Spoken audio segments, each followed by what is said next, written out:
A nombre del Colegio Nacional y en particular a nombre del doctor José Sarucán, del mío propio, les damos la bienvenida a este viernes más de la serie que organizamos para discutir los avances, los aspectos, la historia, las perspectivas de la teoría de la evolución. Y en esta ocasión, como todos ustedes saben, el conferenciante es una persona muy conocida, muy querida, el doctor Ángel Cato Yamacaque, del Colegio de Posgraduados del Campus Montecillo. Él, como todos ustedes saben, como muchos saben, es un experto en la genética y la genética de poblaciones del maíz y va a hablar hoy sobre la teoría multicéntrica del origen del maíz. Algunos de ustedes me han preguntado, han enviado correos preguntando si es cierto que él lleva mucho tiempo trabajando en este campo. Efectivamente, lo van a ver, pero también tenían una curiosidad enorme porque Barbara McClintock, ustedes recuerdan, la de los genes saltarines, si me permite ponerle ese nombre, efectivamente coordinó un grupo del trabajo al cual el doctor Cato se incorporó muy joven y durante mucho tiempo ese fue un proyecto multinacional que permitió entender muchos aspectos desde el origen del maíz hasta el proceso de domesticación, hasta el descubrimiento extraordinario que eventualmente llevó al premio Nobel para Barbara McClintock de la movilidad enorme que tienen los genes descubiertos con maíz mexicano. Entonces, para mí es especialmente un honor el poderle dar la bienvenida al doctor Cato y estoy seguro que todos ustedes, a pesar del tráfico que hoy está especialmente complicado, de una ciudad que parece que se nos derrumba en muchos sentidos constantemente, les agradecemos que estén aquí y, doctor Cato, si es tan amable. Gracias. Entonces, que yo ya paso. Ay, no. ¿Empiezo? ¿Ya? Sí, sí. Ah, ok. Muy bien.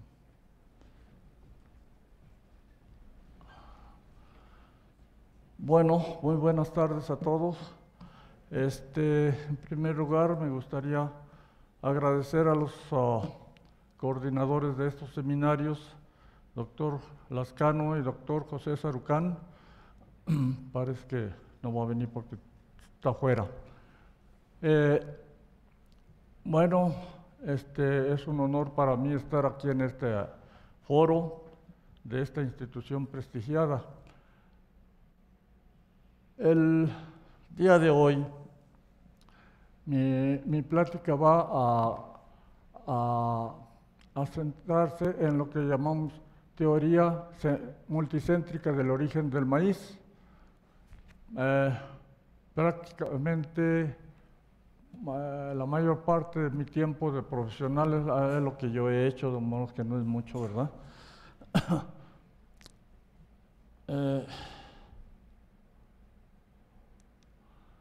Los antecedentes de este proyecto son los siguientes, así en forma resumida. Esta investigación se inició en lo que se denominó Programa Interamericano de Maíz, el PIM, que el doctor Edwin Wellhausen estableció en México con el apoyo de la Fundación Rockefeller, una vez que la institución Oficina de Estudios Especiales, OEE, del Convenio Secretaría de Agricultura y Ganadería, Fundación Rockefeller, se desmanteló y se creó el nuevo Instituto Nacional de Investigaciones Agrícolas, INIA. Es que ya había otro instituto con más o menos el mismo nombre, de la Secretaría de Agricultura, SAC, en 1960. En el PIM se estableció un proyecto con el fin de estudiar las razas de maíz del continente americano con base en los cromosomas de sus poblaciones y conocer más de cerca su origen, sus migraciones y relaciones entre las razas y poblaciones actualmente existentes. En el PIM fue donde inicié mis actividades como citogenetista y fui empleado en noviembre de 1959. El producto de esos estudios se logró por la publicación en 1981 del libro Constitución cromosómica de las razas de maíz, su significado en la interpretación de las relaciones entre las razas y variedades de las Américas, con la autoría de Barbara McClintock, Cato y Almiro Blumenstein, con el apoyo del Colegio de Posgraduados de Chapingo.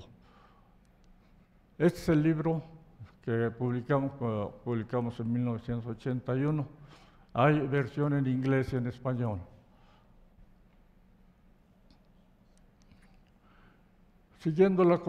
Continuando los antecedentes, continuando con la filosofía y metodología de los estudios anteriores, se hizo la recopilación de datos citológicos de 3 razas del altiplano mexicano: chalqueño, cónico y cónico norteño, 1995-1998 más o menos, con el fin de determinar sus posibles orígenes y relaciones genéticas entre ellas y sus poblaciones. Los resultados fueron publicados por el Colegio de Postgraduados en 2016. Estos son los trabajos que hoy voy a presentarles de forma resumida. Es el libro nuevo que sacamos hace 2 años. Bueno, el ancestro del maíz. En la actualidad, la gran mayoría de los investigadores estamos de acuerdo en que Teocintle, anual mexicano de hace 9,000, 10,000 años, posiblemente semejantes al de las razas Chalco, como lo son los de la foto, Durango, Mesa Central y Balsas actuales. Entonces se supone que plantas como esta, de hace 9,000, 10,000 años, es donde se originó la planta de maíz y se domesticó dicha planta. Esos son lo que estamos tratando de visualizar, de descubrir cómo se originó, dónde se originó, etcétera, ¿no? Estos son los cromosomas que llamamos paquiténicos, porque se usa la fase de la primera división meiótica del maíz. Y entonces aquí nada más les presento yo oh, qué caray. Estos dos son cromosoma 7 y el cromosoma 4 del Teocintle Guatemala. En este Teocintle, todas estas estructuras heterocromáticas en los extremos de los cromosomas. Y este es el de 2 cromosomas de maíz. Este es el cromosoma 2. Este es el brazo largo, aquí está el centrómero.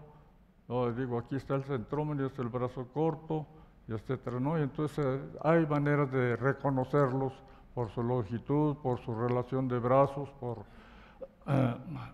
otras características, la posición de nudos, etcétera, ¿no? Y estos son lo que estudiamos en muchas plantas, ahorita les digo cuántas, plantas y poblaciones de toda América, de diferentes razas. Este es lo que nosotros llamamos ideograma, es decir, la expresión, digamos, esquemática de los cromosomas de cierta especie, se le llamamos ideograma. Y este son el ideograma de Paquiteno del maíz, mostrando características métricas y la posición en que se han encontrado los nudos cromosómicos en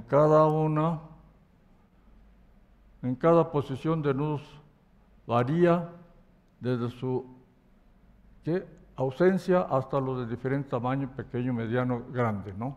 Entonces, estas son 21 posiciones que se han encontrado en maíz, y 2 cromosomas especiales, que son el cromosoma 10A, que el doctor Longley le llamó 10 anormal porque tiene este segmento extra en el extremo del brazo largo. Y estos son los cromosomas B o accesorios que no se sabe cuál es su origen, pero existen tanto en animales como en plantas. Pero el maíz también es uno de ellos. Entonces, aquí tenemos estos círculos blancos son lo que llamamos centrómeros, que se unen en la división celulares, se unen a los usos formado por fibras, y estas fibras hacen que los cromosomas, una vez duplicados, se dirijan a polos opuestos, y así es como se separan, digamos, los cromosomas del genoma de cualquier especie, ¿no? Este círculo rojo es una estructura muy pequeña, pero es importantísimo en los organismos, en todos los organismos superiores. ¿Por qué? Porque este es lo que se llama organizador nucleolar, entonces produce el nucleolo, y el nucleolo, y aquí está el ADN ribosomal, es decir, el que produce los elementos que necesitan esas partículas que llamamos ribosomas, y que son los que traducen el ARN mensajero que viene en los diferentes genes de los cromosomas, ¿sí? De modo que cuando esto no se encuentra en el genoma, simplemente no hay síntesis de proteínas. Ustedes ven una cosa práctica que todos sentimos cuando tomamos antibióticos. Los antibióticos generalmente paran la síntesis de proteínas, y es porque no deja que suceda pues el fenómeno de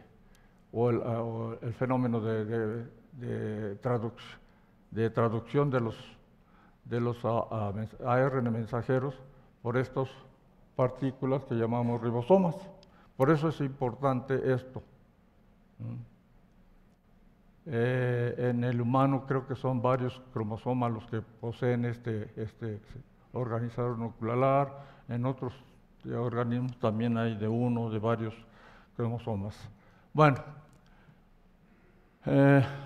siguiendo, aquí tenemos dos ideogramas enzimados, el del maíz que les mostré anteriormente y el del Sea diploperennis. Es un tiocintle perenne que tenemos, que se encuentra en el occidente de México. Y vean ustedes la composición de nudos cromosómicos en el Sea diploperennis, estos rojos, ¿sí?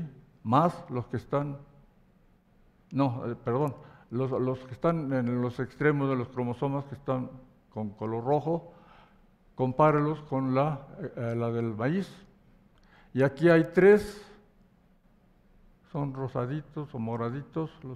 Estos tres se encuentran tanto en maíz como en el Sea diploperennis. Esto nos indica o nos sugiere que este tiocintle, Sea diploperennis, no pudo haber sido el ancestro del maíz. De otra manera, el maíz tendría que tener estas estructuras de nudos en los extremos, y no los tiene, o al menos no se les ha encontrado. La siguiente muestra algo parecido, pero esto es también dos ideogramas generales enzimados, el del maíz, que también son los mostrados por bolitas verdes, y la del tiocintle anual mexicano. Y esa tiene, además de tener todos los que tiene el maíz, tiene estos adicionales rojos que están aquí. Entonces, eso nos sugiere que este tiocintle anual mexicano es el que dio origen al maíz, porque de ahí sí podíamos sacar genomas con estas características del maíz, ¿verdad? Y que existían también en el tiocintle. Esa fue una de las primeras evidencias citológicas, digamos, en cuanto a decir qué tiocintle fue el ancestro del maíz. desde luego, estas son cosas que las deducimos por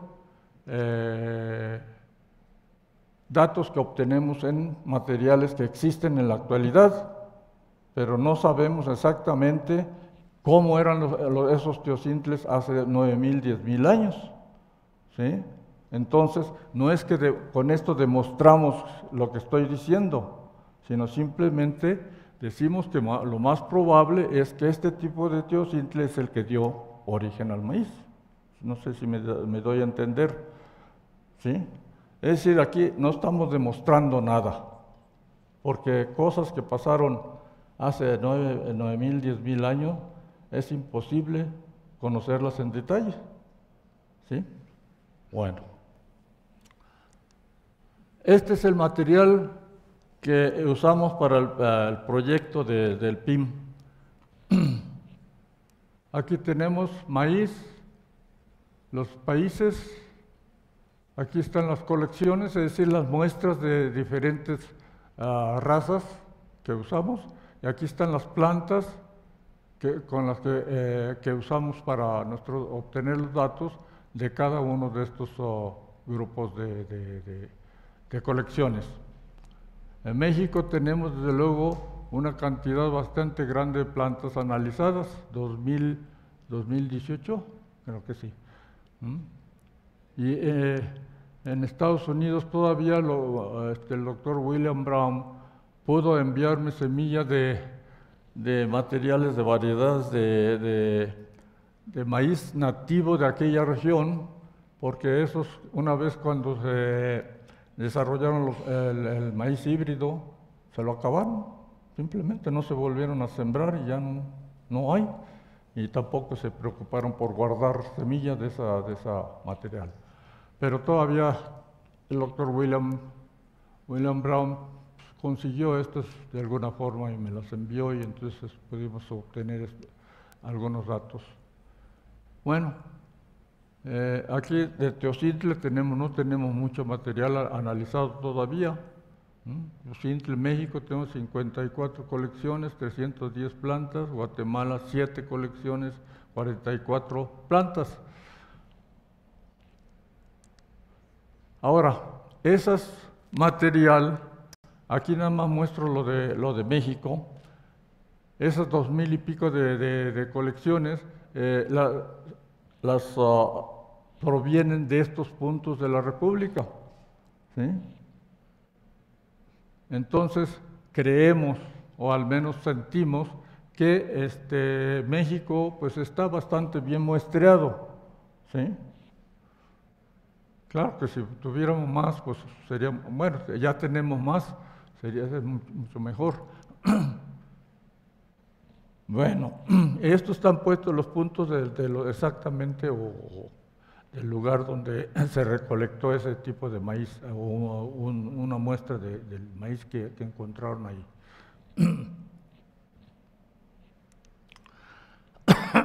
Ahora, en esos lo que hicimos fue que los datos de cada material, de cada colección, sacamos un promedio, porque aquí varió mucho el número de plantas que se analizaron en cada colección. Así, gracias.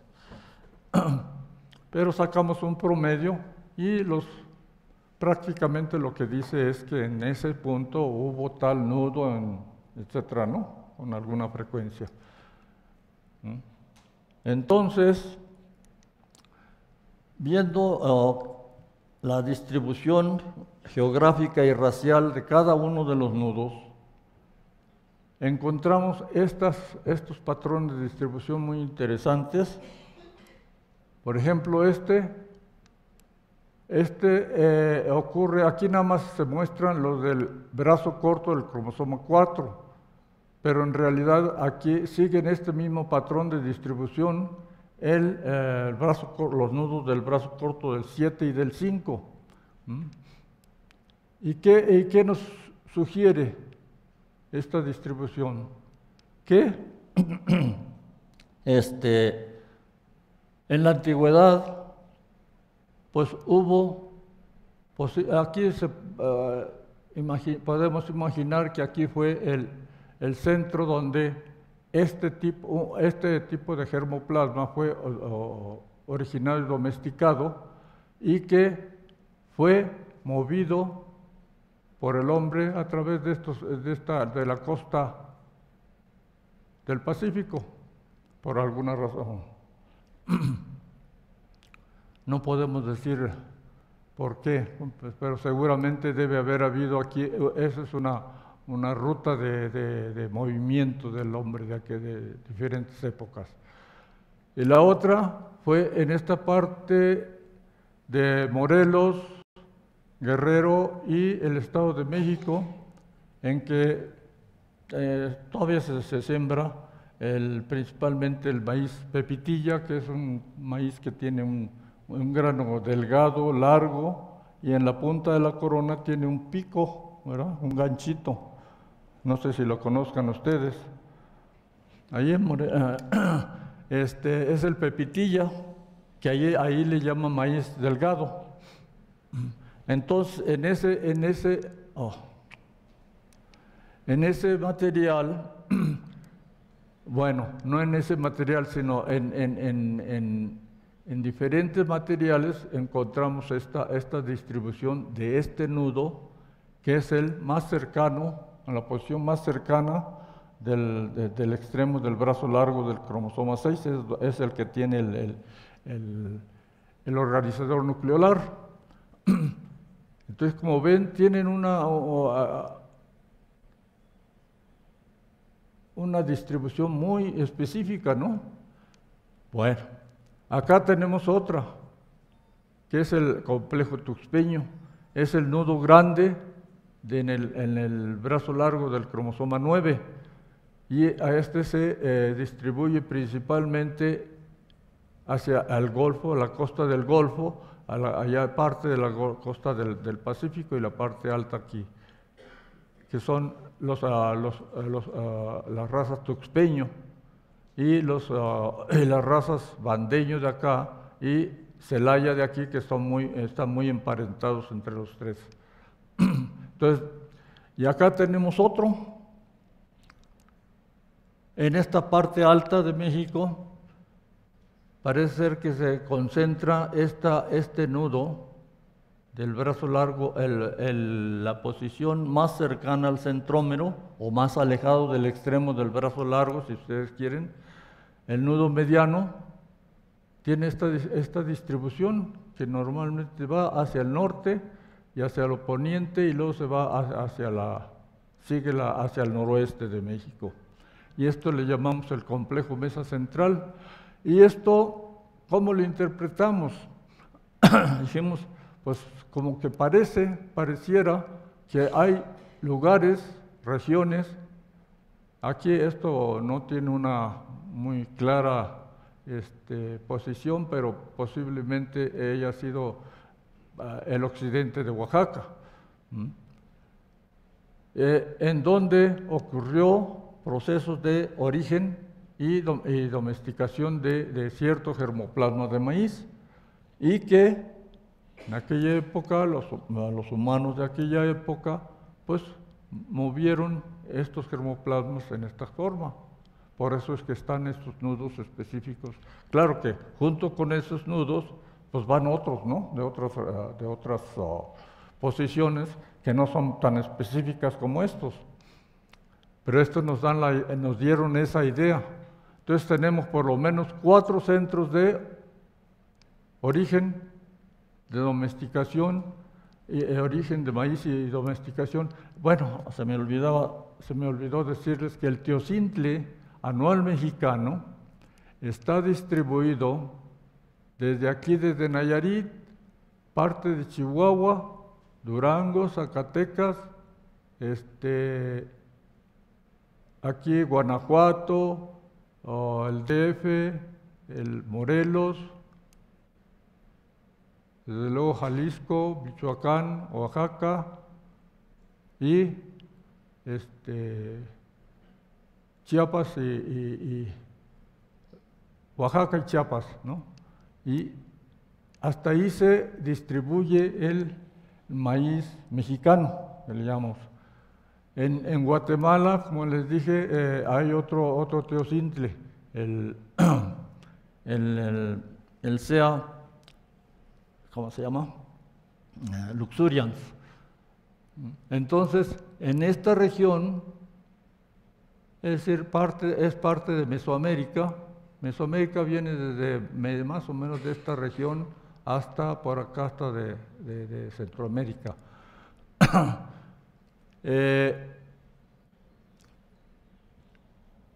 Entonces tenemos 4, tomando en consideración esta interpretación, tenemos al menos ya 4 centros de origen y domesticación y 4 rutas de migración de esos germoplasmas primigenios que le llamamos, ¿no? Ahora, la cosa es que en Guatemala tenemos, en la parte alta de Guatemala, como se muestra aquí en estos mapas chiquitos, la parte alta de Guatemala, el cromosoma 10 tiene un nudo en esta posición, que le llamamos 10L1. Pero también el cromosoma 10 tiene otra posición un poco más cercana al extremo, que le llamamos 10L2. Pero los dos tienen distribuciones raciales y geográficas muy diferentes, como lo pueden ver aquí, en el mapa de México. El 10L1 se concentra en los maíces de altura de Guatemala, y en México, acá solamente, bueno, no se ve bien los signos, pero aquí está mostrado que existen en el teocintle de ahí, ese nudo. Entonces creemos, y el otro, el 10L2, en cambio, existe mucho aquí en esta parte central de México y está distribuido hacia el norte y hacia el Golfo y hacia el Pacífico, ¿no? Pero en Guatemala está ausente. Viendo estos datos, su distribución,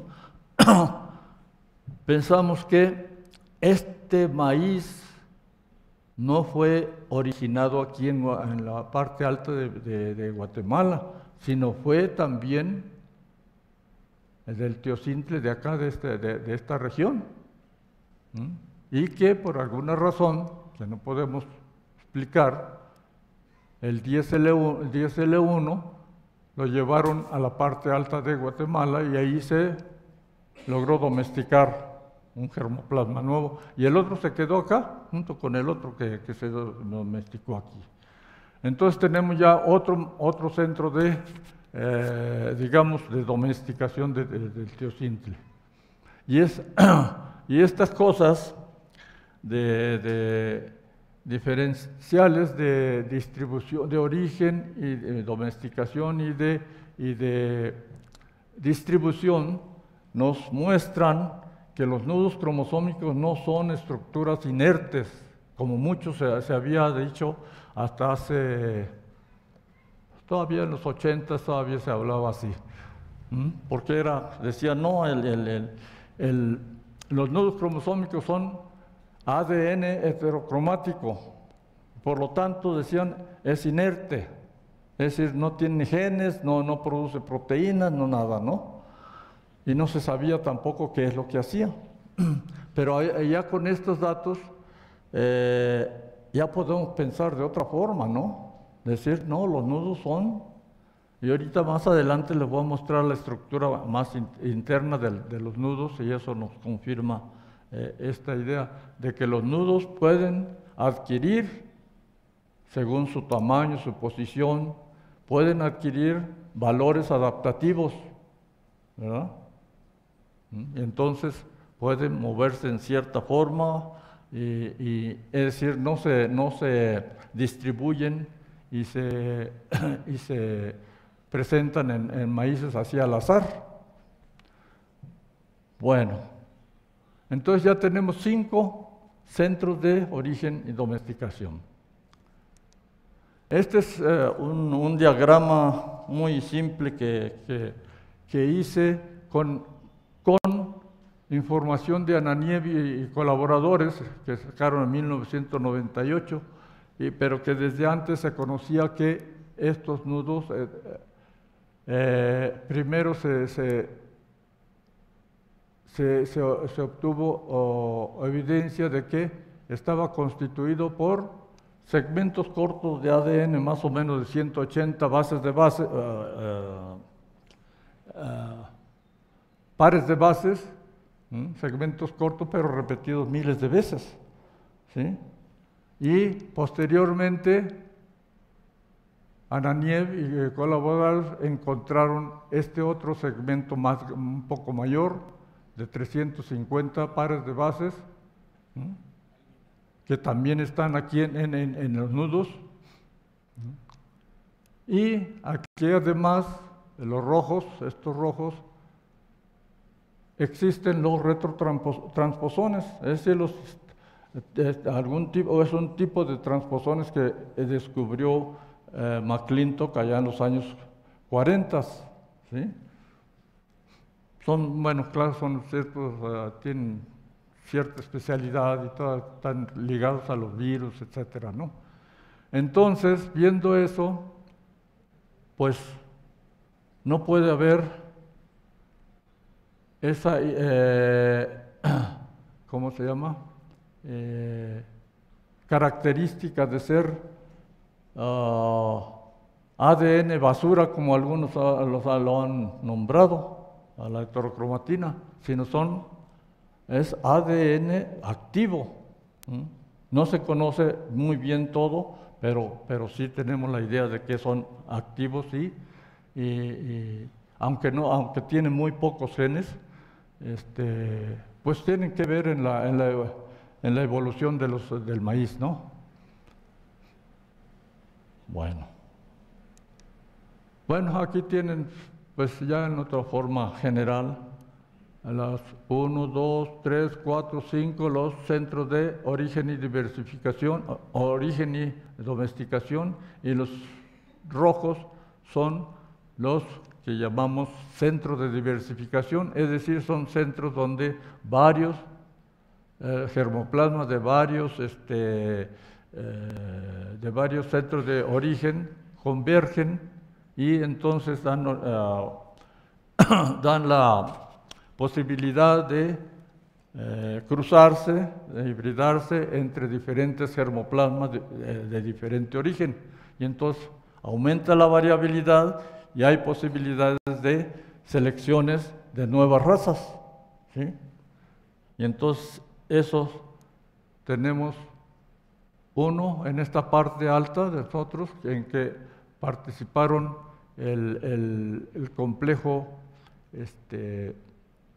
Mesa Central, complejo Pepitilla, y ya después tenemos que el complejo Tuxteño también participó aquí, y el complejo Zapalopte también participó en esto, más bien participó en esta parte de acá. Y el occidente es un lugar donde hubo mayor número de rutas que convergieron en esta parte de occidente, y aparentemente también es un lugar donde tenemos una variedad de razas mucho mayor que en otros lados. Bueno, eso es, ya son, digamos, consecuencias que va uno obteniendo con cierto razonamiento de los datos que va uno obteniendo, ¿verdad?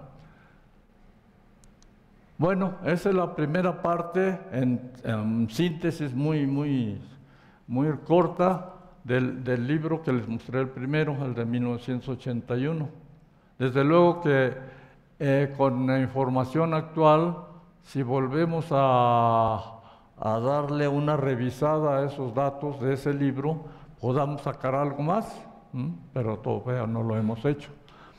Esta es la segunda parte en que tuve yo un ayudante, Ángel López Rodríguez, del Tecnológico de Monterrey, fue contemporáneo de nosotros, pero él fue agrónomo de allá de Monterrey, que dice que salió, se graduó y anduvo trabajando en barrios, ranchos como gerentes y esa cosa, ¿no? Pero él en su tesis de licenciatura, alguien allá lo dirigió y hizo una tesis con nudos cromosómicos de maíces de por allá, de esa región del norte. Y entonces, como que se le quedó la espinita de seguir trabajando eso, que le gustó, pues. Y en 1986, algo así, me mandó un mensaje con el doctor Claverán, que era director del INIFAP, diciendo que quería trabajar conmigo, aunque no le pagáramos nada. Le digo, bueno, pues que venga y platicamos. Y si no le tenemos que pagar algo, pues lo aceptamos, ¿no?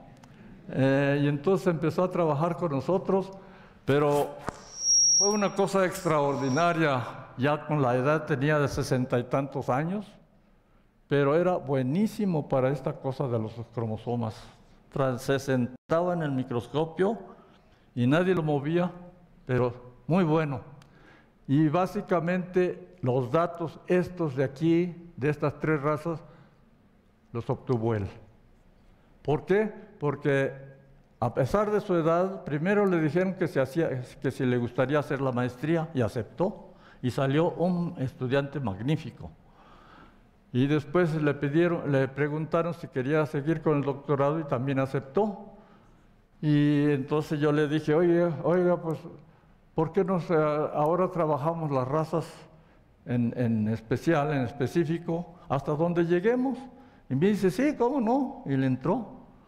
Y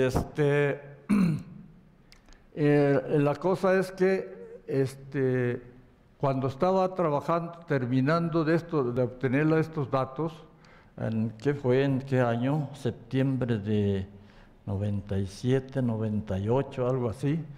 Le encontraron cáncer aquí en el pulmón. Se fue allá a Houston, y hasta que el médico de allá ya le dijo, no, regrésese mejor a México, allá con su familia, con sus amigos, porque yo ya no puedo hacer nada. Y el hijo se lo trajo y al siguiente día murió. No, que fue una pérdida, para mí fue una pérdida enorme. Bueno, pero los datos, la gran mayoría de los datos son de él. Y pues en algo le ayudé yo. Bueno, entonces le dije, bueno, vamos a empezar con las razas de chalqueño cónico y cónico norteño para su tesis. Y dijo, sí, cómo no, pero pues ahí se quedaron los datos y pues ya no sabíamos ni qué hacer. Y por fin en 1996, 97, dije, bueno, pues hay que buscar la manera de trabajarlos y a ver qué podemos sacar, y es por eso que se hizo este trabajo. Bueno, este es el material que él trabajó básicamente de cada una de las tres razas, 15 colecciones de chalqueño, casi todas fueron 20 plantas por colección, el cónico de varios lugares, también la mayoría con 20 plantas, algunas más de 20. La raza cónico norteño, también alrededor de 20 plantas por colección. Entonces, esos son los datos que analizamos posteriormente. Esos datos, esos materiales provienen de estos lugares, los rojos. Los cuadritos rojos son de cónico norteño, los triángulos son de cónico y los rositas circulares son de chalqueño. Aquí están. Pues ahí, esta es la distribución de estos materiales. Bueno, aquí hicimos para poder manejar estos datos, dijimos vamos al genoma del maíz, lo vamos a subdividir en, primero, cromosomas largos, del 1 al 5, y cromosomas cortos del 6 al 10. Después los separamos cada grupo en nudos del brazo largo contra los brazos cortos, y los del cromosomas cortos también nudos del brazo largo y nudos del brazo corto, que aquí en este caso son nada más 2 posiciones. Y esas fueron las frecuencias que trabajamos posteriormente. Hicimos comparaciones. Aquí muestro que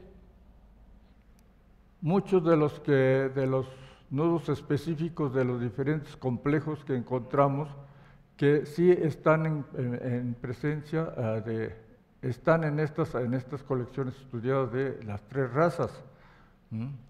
Aquí tenemos el 10L1 pequeño de Guatemala, solamente en esta colección la encontramos.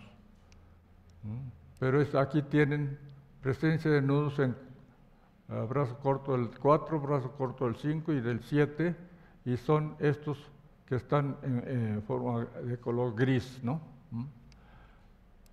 Tenemos el de pepitilla, que tienen esta X, estas, y acá tenemos los del tuxpeño, con una raya roja abajo. Entonces sí existen en esta parte alta esos nudos característicos de diferentes complejos. Bueno, entonces con eso ya aumentamos pues que esto de aquí, este centro de diversificación también obtuvo, y posiblemente esto, obtuvo también el complejo tuxpeño. Eso es lo que diferencia este mapa del anterior. Ahora, una cosa interesante que encontramos al poner, aquí están las frecuencias de nudo grande en la posición, en la posición 2L1, es decir, en la posición del brazo largo del cromosoma 2. Y vean ustedes, pues, aquí tienen ustedes las frecuencias en colores, ¿verdad? Los rojos, pues, tienen una frecuencia más o menos alta, y aquí están. Y acá están también en esta parte. En cambio, los de baja frecuencia están en este cuadro, casi están puros de baja frecuencia. ¿Y qué nos dijo? ¿Qué nos trajo a la mente?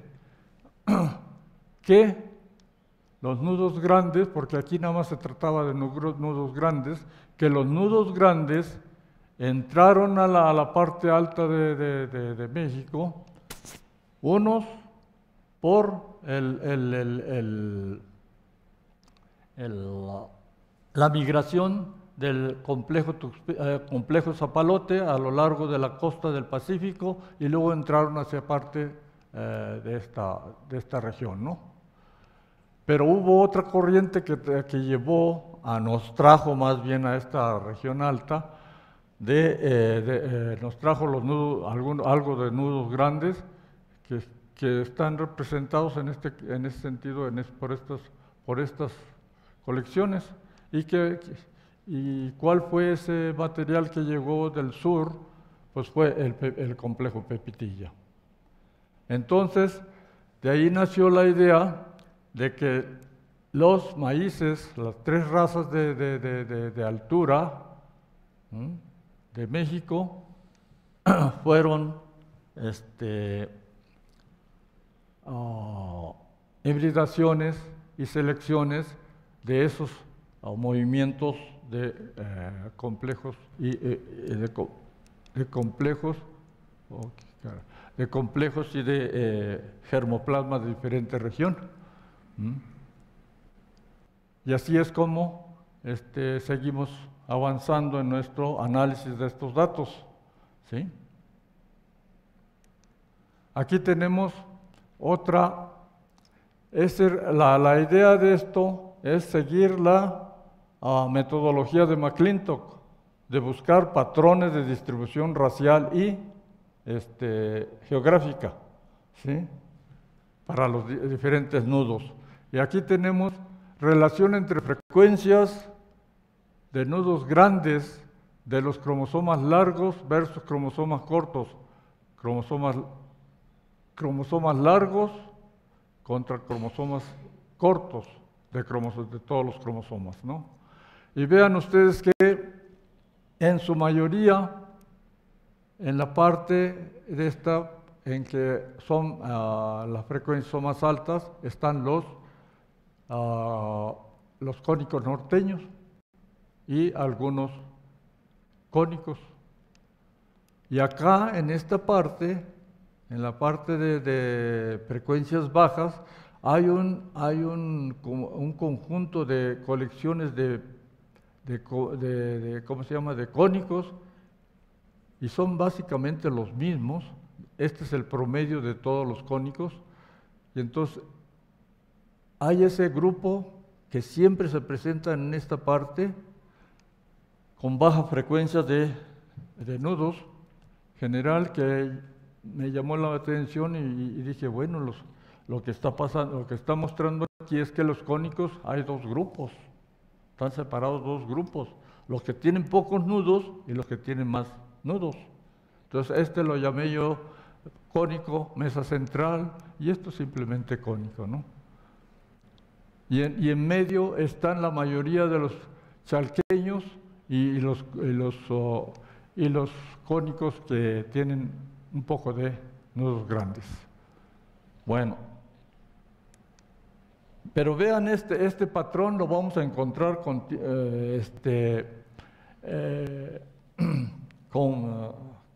casi siempre cuando se trata de la dispersión de los nudos grandes. Vean ustedes los nudos grandes, y esta otra es otro. Ahora son nudos grandes de brazos largos contra brazos cortos de cromosomas largos. Son estos datos nada más, ¿sí?, comparando esto con esto. Y vean, es la misma patrón de distribución. Acá están los cónicos norteños, que muestran mayor frecuencia y acá están los mismos que yo les dije que tienen casi pocos nudos, y son las mismas colecciones, y en medio están estos cónicos y chalqueños. Y seguimos, otra, nudos grandes en brazos largos y brazos cortos, pero de cromosomas cortos, o sea, estos contra estos, y nada más tomando en consideración esto. Y tiene el mismo patrón, ¿sí? Acá están la mayoría de los cónicos norteños, acá están otra vez los mismos cónicos de poca frecuencia de nudos grandes, y aquí en medio los chalqueños y de cónicos que tienen pues frecuencias intermedias entre estos dos grupos. Y aquí tenemos otro, estos nudos grandes. Ahora estamos tomando nada más una posición en el cromosoma del brazo largo, el 2L1, y se está comparando sus frecuencias con el brazo largo del cromosoma 3, ¿sí? Y miren, es el mismo patrón. Claro que hay variaciones, ¿no? Pero y aquí vean ustedes, tienen los mismos. Y aquí hay una cosa que debe estar un error, porque estos materiales los obtuve en el banco de germoplasma de CIMMYT, porque era más fácil obtenerlos que también todos esos materiales también están en INIFAP, pero es un poco más complicado conseguirlos. Bueno, la cosa es que aquí tienen un Veracruz, según el catálogo que el doctor Taba me regaló, encontré este Veracruz 323 como chalqueño típico, pero resulta que es un error. Aquí lo muestran los datos, no es un chalqueño, debería de estar por acá si fuera chalqueño. Y se parece a estos cónicos de la mesa central, que le llamo. Entonces, también los datos de nudos cromosómicos nos muestran este tipo de errores, ¿no?, que puede haber en el banco. Ya no sé si lo corrigió Taba o no. Entonces lo que hicimos es comparar las frecuencias de esta posición contra esta, nada más, aquí nada más estos dos, ¿sí? Y da el mismo patrón. Bueno, ahora vayamos a ver los nudos medianos. Los nudos medianos ahora nos dicen que separa a la mayoría de los chalqueños y la mayoría de los cónicos norteños, pero aquí todavía tenemos algunos que son de la mesa central que les mencionaba, ¿no? P4, no digo México 102, México 3, estos, ¿no? Entonces, ahora aquí metí algunos datos que tenemos de los tuxpeños, del complejo tuxpeño, y miren, está con estos, y los pepitillas están acá, con los nudos grandes.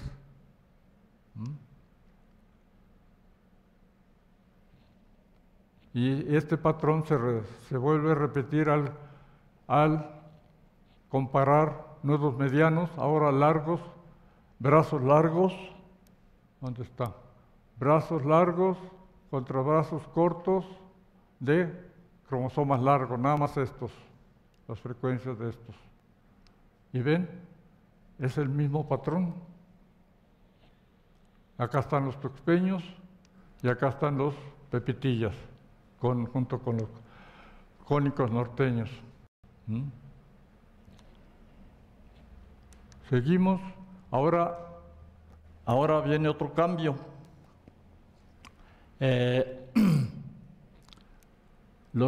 Se separa casi todos los chalqueños de los demás. Cuando toman en consideración nada más los nudos pequeños de cromosomas largos contra cortos de cromosomas totales, es decir, cromosomas largos contra cromosomas cortos de todos estos cromosomas. Vean cómo los separa. Nudos pequeños son característicos de los chalqueños. Y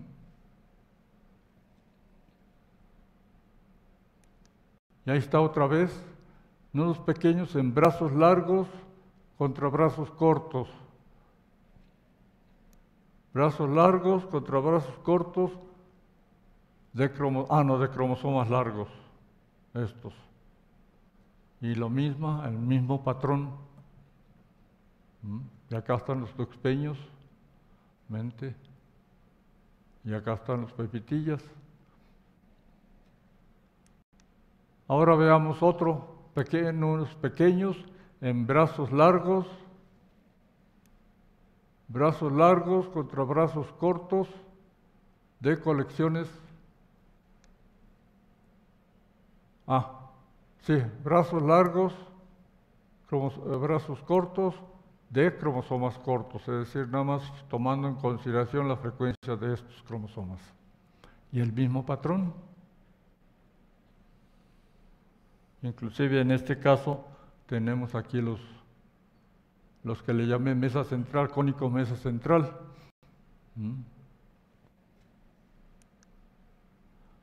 Ahora, nudos grandes contra nudos pequeños de cromosomas totales. Ahí no está la... déjenme ver. Es decir, nudos grandes y nudos pequeños, ¿qué? Cromosomas totales. Es decir, pequeños brazos largos contra brazos cortos de todos los cromosomas. Eso es lo que tenemos acá. El mismo. Es esto, el mismo patrón.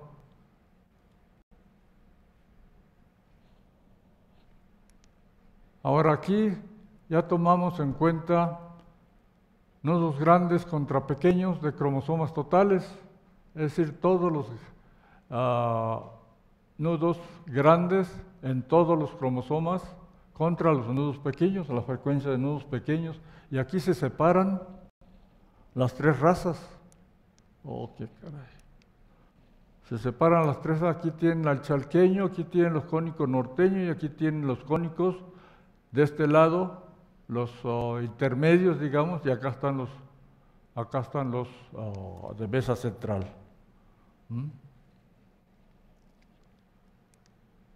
Aquí otra vez, ahora los nudos medianos contra pequeños, en los nudos cromosomas totales, y también tiende a separar los chalqueños, los cónicos norteños, y aquí están, pues, no bien separados los cónicos mesa central, y aquí están los demás. Y acá están los tuxpeños, y acá están los pepitillas, ¿no? Los triángulos volteados.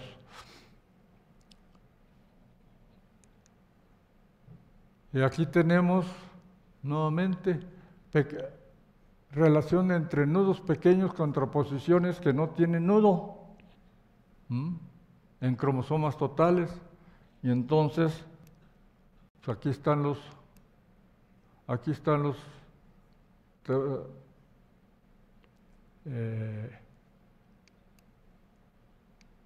¿cómo se llaman?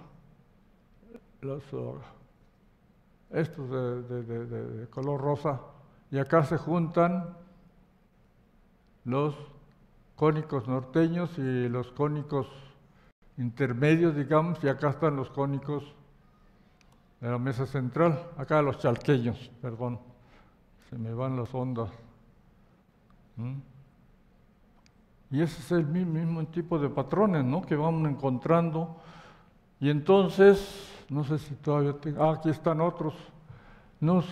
Tomando en consideración solamente nudos pequeños en las posiciones, las posiciones 3L1, es decir, en la posición del brazo largo del 3 contra la posición de los nudos pequeños de la posición del brazo largo del 4, y es el mismo patrón, nada más que aquí pues como que están muy ampliamente distribuidos, y en cambio acá están todos los demás. No están todos porque pues es imposible meter ahí todos los, se enciman, ¿no? Bueno, entonces, ¿qué saco yo en conclusión de todo eso, de las tres razas? Con esos patrones que encontré, lo que digo que hubo en la parte alta de México un complejo mesa central sin nudos y nudos pequeños, que se segregó dos, mesa central 1, mesa central 2, uno sin nudos cromosómicos y el otro con nudos pequeños.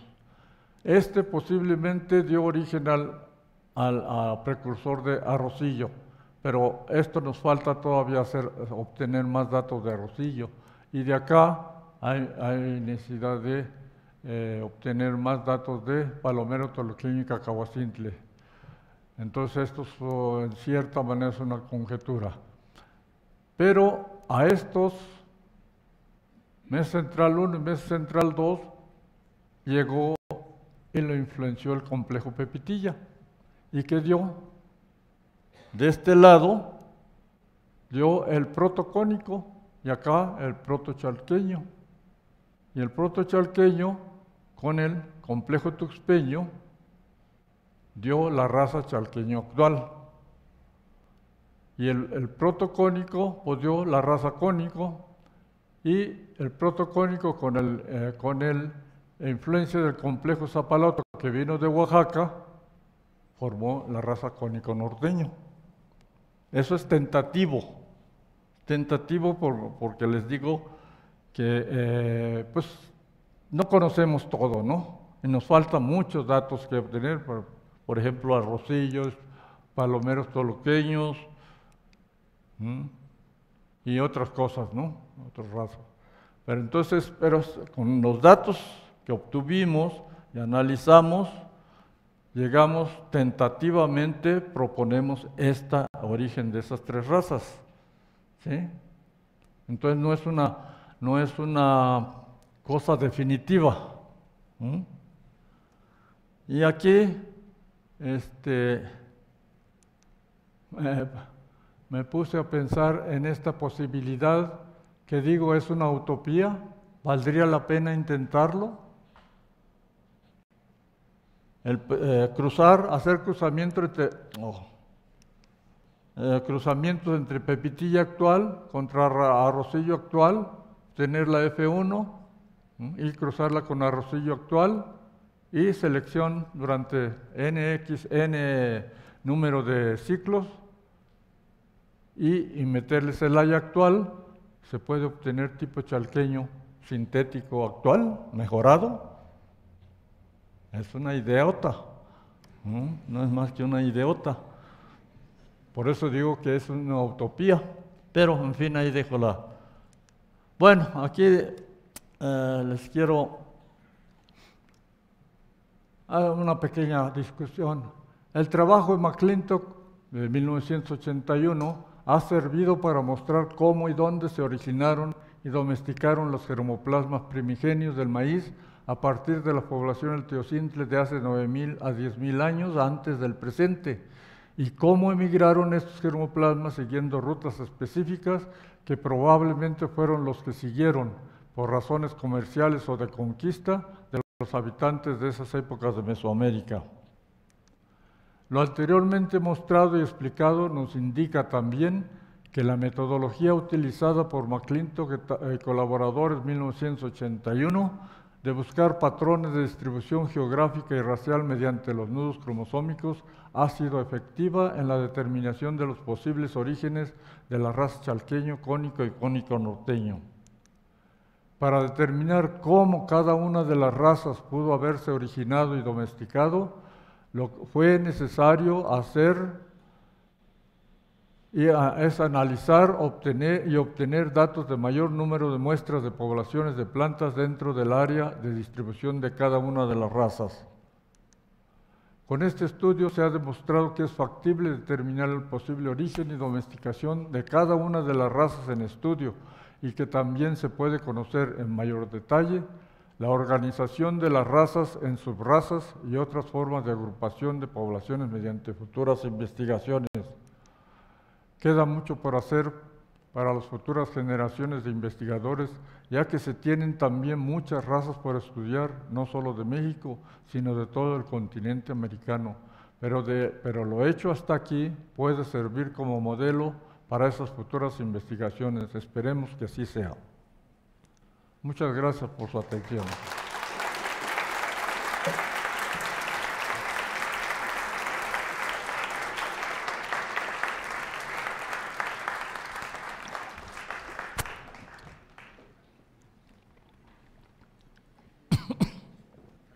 Sí, déjeme tomar tantita agua. Bueno.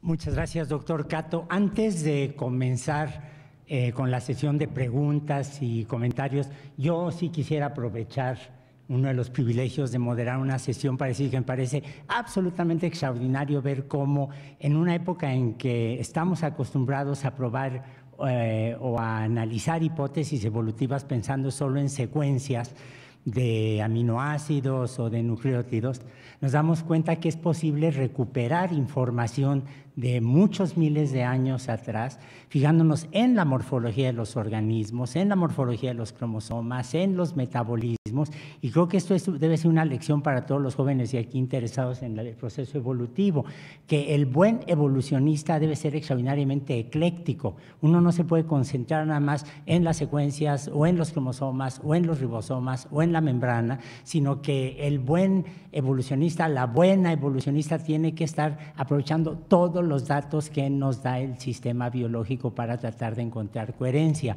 Dicho lo cual, si estamos de acuerdo, podemos ver las preguntas y comentarios que quiera hacer el público. ¿Tienen algunas preguntas y yo puedo contestarlas?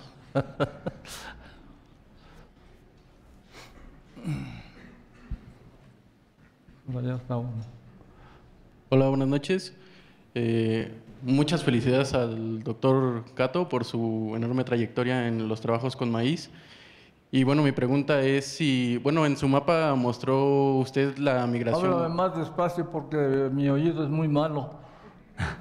En el mapa que muestra usted de las migraciones de estos germoplasmas de maíz, hay una zona donde hay cierta convergencia de estos centros en el estado de Nayarit. Y si cree usted que esta convergencia haya tenido efectos sobre que se haya desarrollado el maíz de la raza Jala. ¿En la qué? El maíz de la raza Jala. Ah, raza Jala. Pues la raza Jala es una raza que se sigue sembrando específicamente en una región muy pequeña del poblado de Jala, en el vallecito de Jala. Pero últimamente, en los últimos años, ha bajado la siembra de Jala. ¿Por qué? Porque el gran negocio de Jala es ahora la hoja del totomostle para los tamales, ¿sí? Y entonces el Jala no es muy bueno productor de totomostle, entonces ha bajado. Bueno, pero sin embargo hicimos con el Ángel López Rodríguez, él hizo su tesis de maestría con la raza Jala, con nudos cromosómicos. Y lo que hicimos es sacar del banco de germoplasma 3 colecciones antiguas de allá de los 40 y fuimos en ¿qué año fue? 1990, por ahí en esa época fuimos a traer nuevas colecciones de Jala, trajimos 3, entonces las analizó y pues encontró diferencias entre los Jalas viejos contra los Jalas modernos. Y ahí quiere decir que ha habido selección de nudos, ¿no? Pero pues no sabemos más. Lo que mostramos es que hay diferencias en lo antiguo con lo nuevo. Pero había que seguir analizando esos datos y obtener más datos para poder sacar alguna otra conclusión, ¿no? Doctor Sarucán. Ángel, gracias por aceptar estar aquí con nosotros. Gracias por traerme a este lugar tan privilegiado. Aunque no está en el grupo de maíces que estudiaron ustedes, tengo un poco de curiosidad. Los maíces tunicados, 2 preguntas. Uno, ¿de qué región realmente se tipifican? ¿En dónde fueron generados? Y después, si fueron maíces mucho más tempranos en el proceso de domesticación o son mucho más recientes o realmente no hace mucha, son más o menos iguales que los demás. Tú dices que si se ha tendido a hacerlo más precoces. No, de los maíces tunicados. Los tunicados. Perdón, no. Como los que existen en Tlaxcala. Eso es. Si esos, ¿cuál es el centro de diferenciación de esos maíces tunicados? Y lo otro, si son maíces mucho más antiguos en términos de su origen que las razas, por ejemplo, las que estuviste hablando. Bueno, ¿cómo se llama? El tunicado es una característica, es un mutante mendeliano, que tiene muchas variantes, ¿no? Muchos alelos. Y entonces, pues no creo que pueda dar mucha información acerca de cuestiones, ¿cómo se diría? Más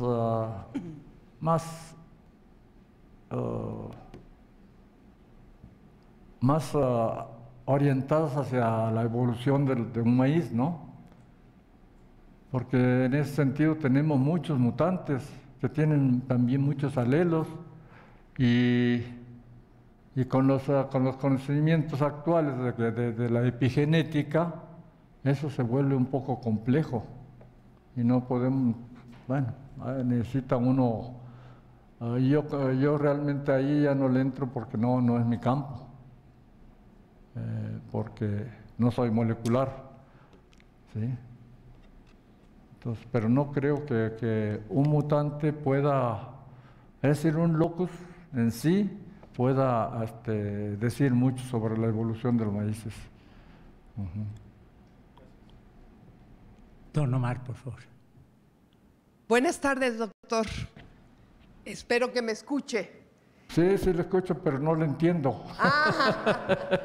Tal vez es el micrófono que distorsiona mucho. Quiero felicitarlo una vez más y decirle toda la admiración que le tengo por el trabajo que usted hace y que nos muestra pues esta riqueza que tenemos con el maíz.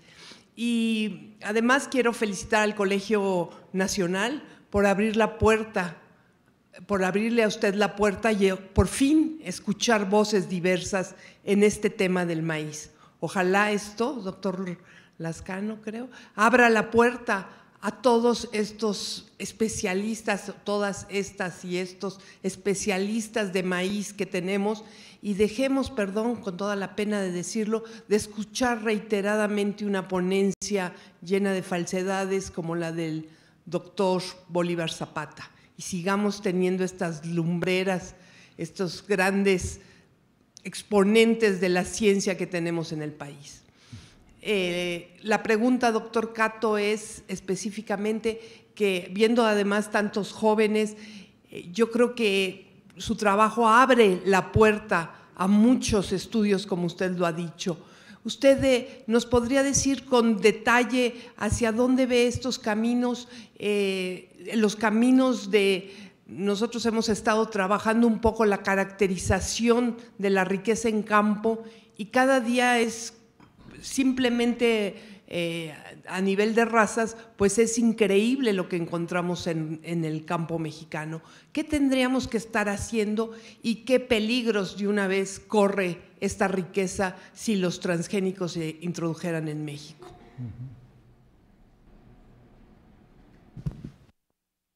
Bueno, los transgénicos realmente es una cosa que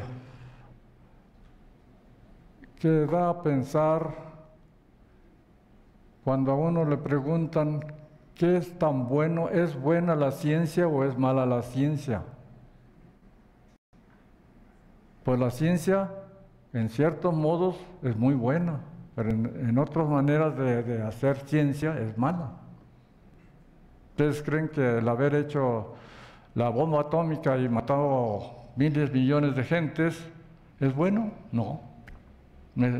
Definitivamente no.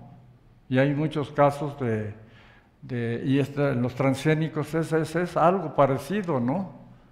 Tiene cosas buenas, pero, por ejemplo, la transgenia puede ser bueno para hacer investigación, hasta ahí nada más, pero no para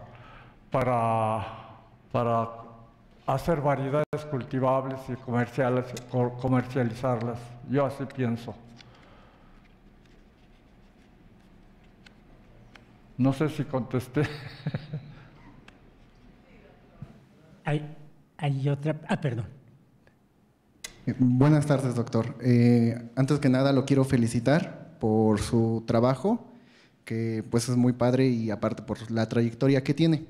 Y la pregunta que yo le quiero hacer es, usted en su ponencia mencionó que el número y la distribución de nudos en estas razas de maíz podría tener una relación con los procesos de adaptación de cada una de las razas. Entonces, ¿existe un patrón respecto a esta proporción y distribución de nudos que esté relacionado a la ecología de cada una de las razas? Por ejemplo, decir que una raza de maíz que está adaptada, por ejemplo, a climas áridos o a condiciones de mayor estrés podría tener mayor o menor número de nudos, o que una raza que es más o menos susceptible a ciertos patógenos podría tener una mayor presencia o ausencia de estos. Ay, no capté la idea. Sí, o sea, La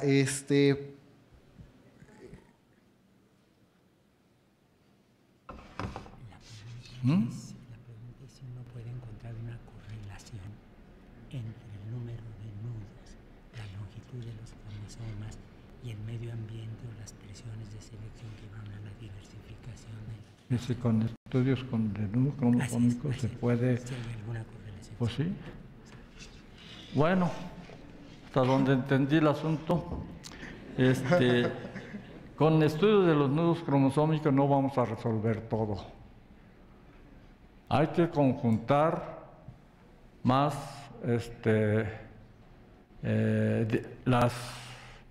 los resultados de diferentes disciplinas, pero estamos acostumbrados a trabajar lo suyo y no meterse en los demás, ¿verdad? Entonces así no podemos hacer. Y nos falta, yo lo que veo en México, ¿en dónde se encuentra un curso de epigenética? No hay. Pero hay de genómica y de todas las ómicas, hay por montones, ¿sí? Y la epigenética ha producido mucha y una inmensidad de información que es valiosa, que pudieran ayudar a explicar muchas cosas, ¿no? Yo no soy especialista en esas cosas porque no soy molecular, ¿sí? Hay cosas que todas se me dificulta entenderlas, vaya. Entonces, como que ahí ando nadando en aguas desconocidas. Entonces, pero el estudio de los nudos cromosómicos pueden dar mucha información, pero no quiere decir que son la solución de todo. No.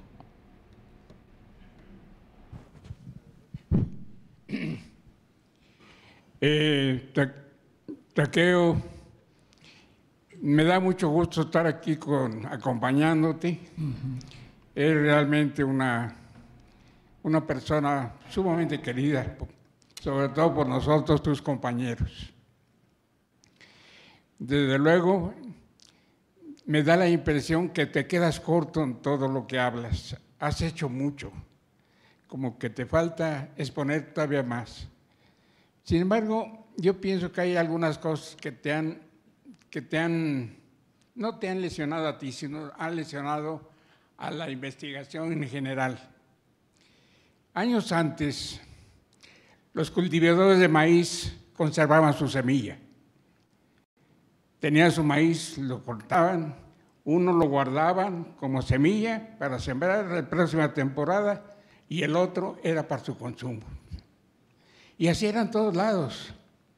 Eso, pienso, desafortunadamente se ha perdido mucho. Entonces se ha perdido lo que la gente que cultivaba maíz tenía para sí. Y se perdió por varias consideraciones. El avance el avance del comercio, el avance de usos de otros materiales, el avance del uso de híbridos en maíz, que provocaron pues, que se olvidaran de las razas y variedades que tenía cada quien. No sé hasta qué punto se tengan en el CIMIT colecciones de esos maíces, de los que tenían los tradicionales cultivadores de maíz de antaño, que tenían por norma usar esas variedades que ellos tenían. Y hay una leyenda muy bonita que comentábamos la otra vez. ¿Dónde está la leyenda de las 3 hermanas?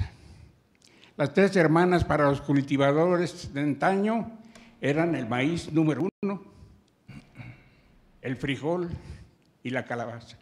Y se sembraban juntos, eran las 3 hermanas. En la milpa. En la milpa. Eso casi se perdió. Es un comentario y desde luego felicitarte, Ángel.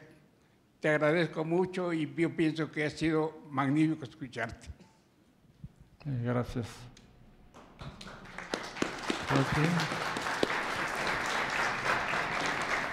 Pues sí, hay mucho. Por ejemplo, estoy ahorita esperando que se publique, si es que se logra publicar, un artículo de por qué pienso que los transgénicos no deben entrar en México, no deben cultivarse.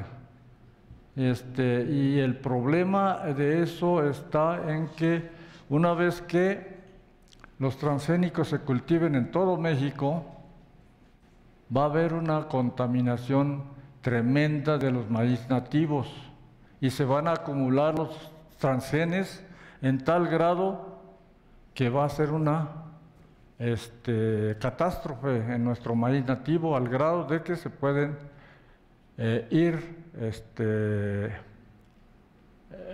¿cómo se llama? Eliminando el maíz nativo. Y va a llegar a un momento en que, llegaría a un momento en que no tendríamos maíz. Pero bueno, es posiblemente sea una gran especulación la que hago ahí, pero es que nosotros generalmente no pensamos a largo plazo. Generalmente pensamos en términos de sexenios. Y esto que yo estoy planteando es a muy largo plazo, de 200, 300, 500 años. Nunca se sabe cuándo va a ocurrir eso, lo que estoy planteando. ¿Sí? Entonces, pues sí, se está perdiendo muchas costumbres tradicionales.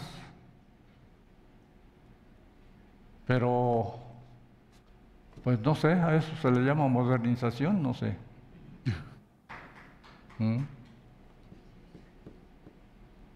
De modo que se moderniza uno o quién sabe qué pueda pasar. Yo quisiera aprovechar este punto, si me lo permiten, antes de dar paso a las siguientes preguntas. ¿Tenemos registro, digamos, arqueológico, costumbrista, étnico, de que hayamos perdido razas de maíz en los últimos, no sé, 200, 500, 1000 años o no? Es decir, todos los maíces que estamos viendo, todas las variedades, todas las razas de maíz, ¿son las razas que se han desarrollado o se han extinguido alguna raza de maíz o alguna variedad? Pues eso lo vivimos en mismo Estados Unidos.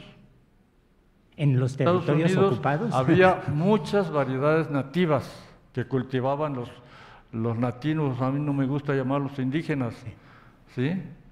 Los nativos de Estados Unidos tenían una variedad tremenda de maíz. ¿Dónde están?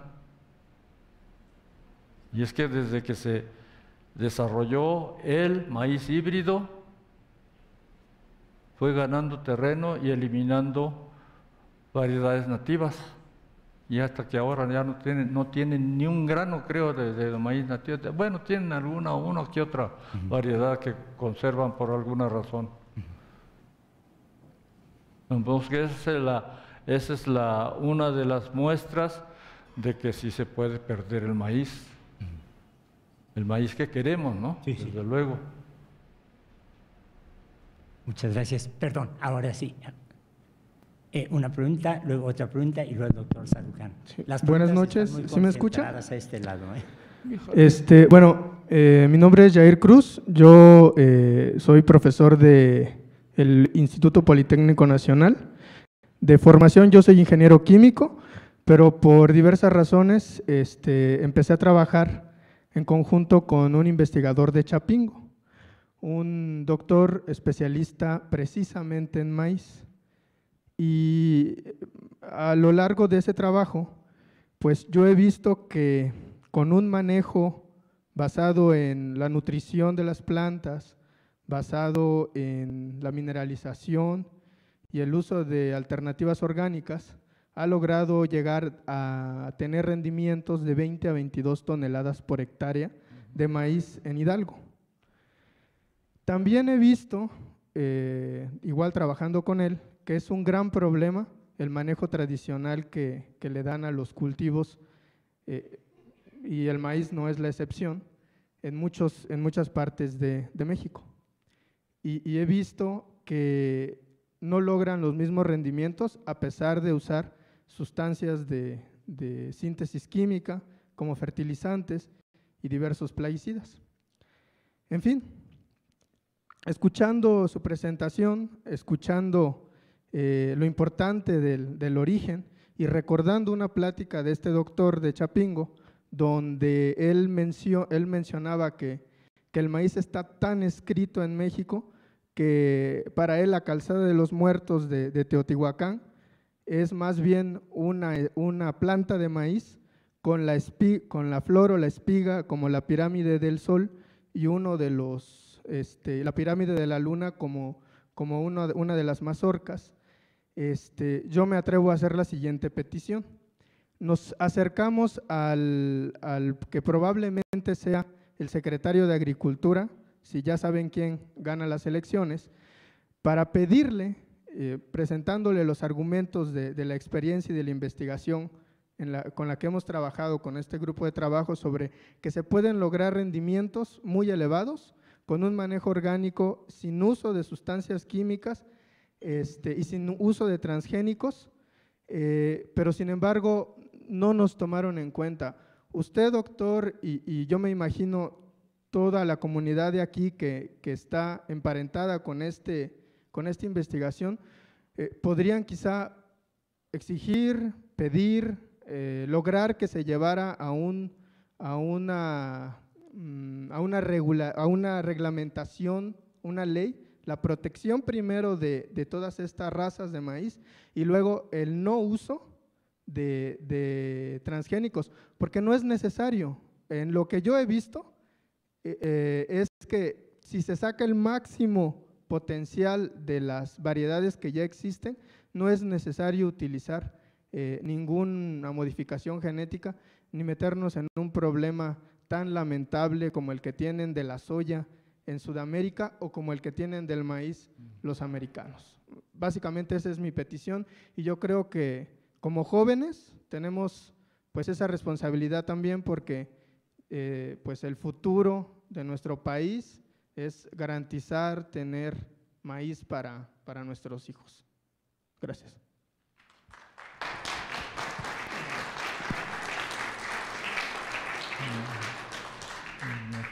Buenas noches, doctor Cato, un honor escucharlo. Tenía muchísimo tiempo que lo andaba buscando por diversas partes de colegio de posgraduados. Es una petición que quiero hacerle en particular, su opinión como experto en esta parte de maíces.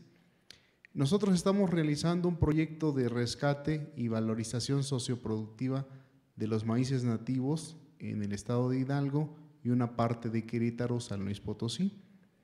La pregunta en específico para usted es, ¿qué opina usted de esas actividades que hacemos organismos de la sociedad civil para hacer el rescate y la valorización socioproductiva de los maíces nativos para preservar esa riqueza de nuestro patrimonio genético productivo? Muchas gracias. Pues no estoy muy enterado de ese proyecto, o como se llame, pero pues se pueden hacer muchas cosas, pero ¿cuál va a ser el producto final? Muchas veces no lo sabemos. De manera que todo depende, como les digo, todo depende el objetivo que tenga el proyecto y los resultados que se obtengan, si realmente va a ser un trabajo valioso o no. Antes de que terminen de hacer eso no podemos decir nada. No podemos decirle, no, ustedes están haciendo algo que va a fracasar y que va a producir esto o aquello, pues no. Yo lo que he trabajado no es, bueno, yo no hablo, porque la gran mayoría de los maiceros lo que hablan son toneladas por hectárea. Y yo no hablo de toneladas por hectárea, pero tampoco hablo de puede decir que ellos están errados, ¿no? Porque es cierto que México necesita más maíz, necesita ser autónomo, pero hay cosas interesantes. Por ejemplo, hay propuestas desde hace muchos años de que el sureste puede ser una parte donde puede llevarnos a la autonomía, en este caso del maíz, ¿sí? Porque ahí hay agua y hay terrenos. Hay muchas tierras, dice que pues son ideas del doctor Turrent, Antonio Turrent, y pues es una buena idea. Allá si por ejemplo todos los ganaderos que existen allá dedicaran una parte de sus potreros, donde quizá haya más facilidad de llevar el agua, que tanta agua hay allá, pues a lo mejor podemos obtener esa autonomía o tender a esa autonomía. Pero la cosa es que ni una prueba piloto se ha puesto. ¿Qué hace uno?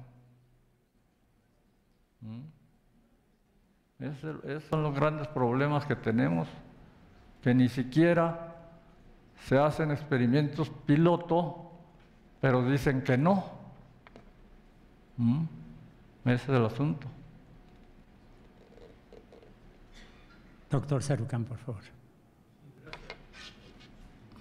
Ya no pagaste.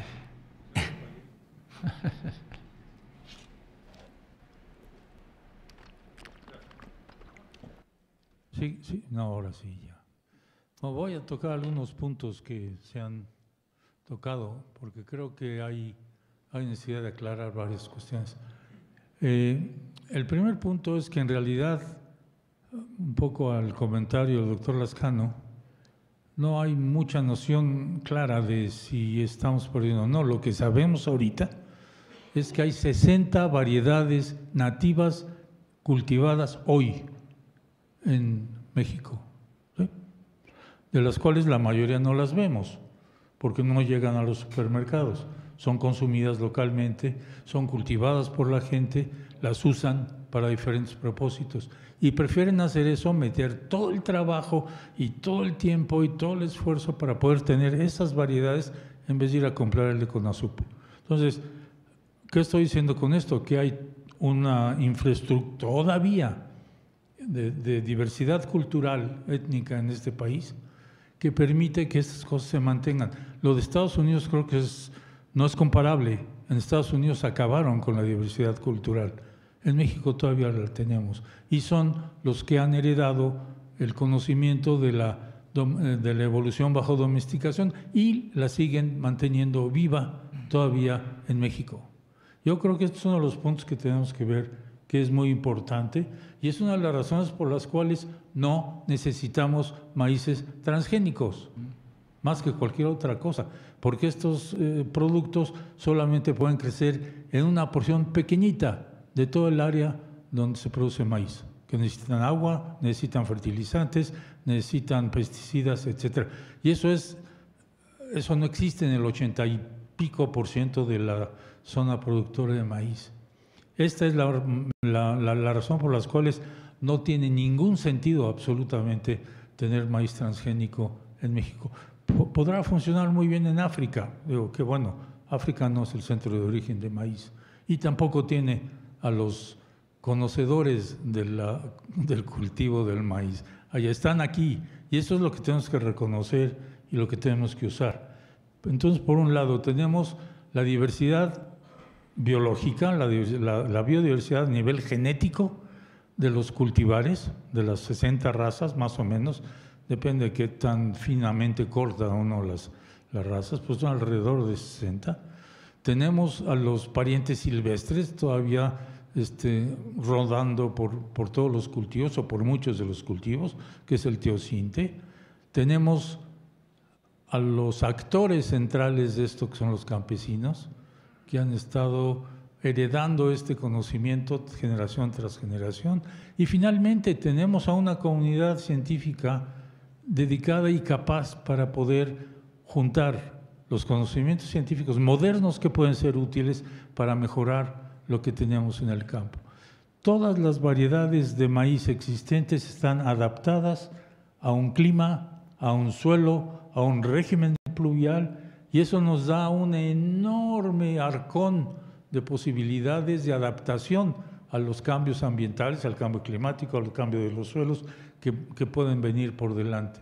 Eso es lo que tenemos que aprovechar. Y este proyecto de hacerlo es algo que estamos generando en Conavio ahora para poder trabajar con los campesinos como participantes en el proceso de adquisición de nuevos conocimientos, pero también que los científicos se aprovechen, es decir, utilicen el conocimiento de ellos. Eso es lo que tenemos que hacer y tenemos toda la capacidad para hacerlo y espero que en los próximos años vamos a poder tener un avance muy claro aquí.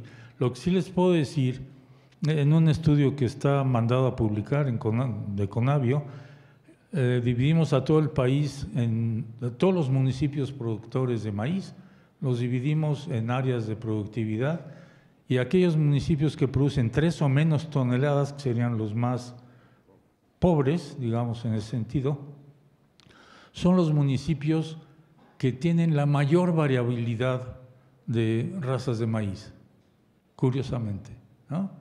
Sí, hay una relación muy grande en este sentido de lo que se puede aprovechar en estas zonas. Y también la producción que ellos tienen de maíz en este momento satisface si uno pone a todas las personas que viven en esos municipios de 3 o menos toneladas por hectárea, la producción satisface a todos. Lo que pasa es que hay municipios donde no pasa esto. La cuestión es cómo muevo el maíz de un lado al otro y esto es otro problema muy diferente. Lo que quiere decir es que no tenemos potencialmente un desabasto de maíz blanco para alimentación, sino al contrario podemos tener un superávit si nada más le diéramos un poquito de apoyo más a estos productores más chiquitos, ¿no? Que es lo que no hace la política pública agrícola en este momento. Entonces, toda esta información está en la página de Conavio, por favor véanla, que está disponible para todo el mundo, la pueden analizar ahí.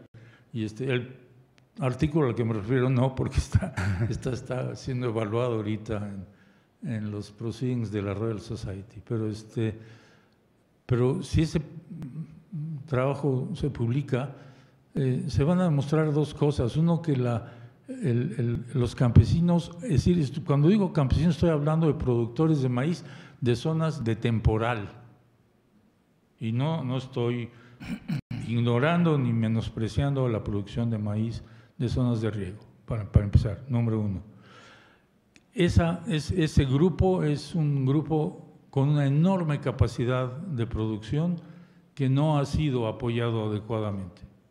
Y los apoyos no son de lo que se requiere para mandar un cohete a la luna, son cosas verdaderamente bastante simples, ¿no? Lo que se requiere.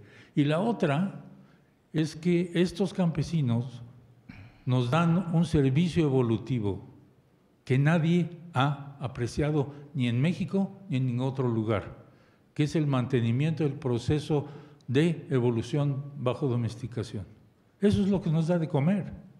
¿Y quién pela eso? ¿Quién valora eso? Y esta es una de las cosas que yo creo que habrá que empujar fuerte en los años que siguen para hacer ver que allí tenemos el tesoro más grande para poder mantener la alimentación, porque esto es maíz, pero también ocurre con el frijol, también ocurre con el chile, también ocurre con las calabazas, con el jitomate. Es todo un fenómeno. Este es un país privilegiado, de veras, en la riqueza cultural, la riqueza de diversidad biológica, que no podemos desaprovechar. Y lo que tenemos que hacer es simplemente estar enterado de las cosas y cuando uno tiene el interés y demás, pues participar en el desarrollo de estos puntos. Muchas gracias, doctor Sarukhan. Creo que con ese comentario podemos dar fin a la sesión de hoy de los Viernes de Evolución. Yo quisiera agradecer a nombre del Colegio Nacional y en particular a nombre del doctor Sarukhan y del mío propio al doctor Cato la charla que nos presentó, que, insisto, desde mi punto de vista personal reivindica la labor de los naturalistas, que es algo que a veces tendemos a olvidar por concentrarnos nada más en moléculas o en secuencias o en bioinformáticas, que es lo que yo trabajo, que es lo que aprecio, pero que no hay que olvidar que ese otro aspecto existe. La próxima sesión del Viernes de Evolución, como julio corresponde a un periodo vacacional, la vamos a tener en agosto, el viernes 10 de agosto, y va a ser sobre la evolución del genoma humano y la va a impartir el doctor Víctor Valdés de la Facultad de Ciencias. Y pues con eso quisiera agradecerle al doctor Cato, a todos ustedes su presencia esta noche. Muchas gracias.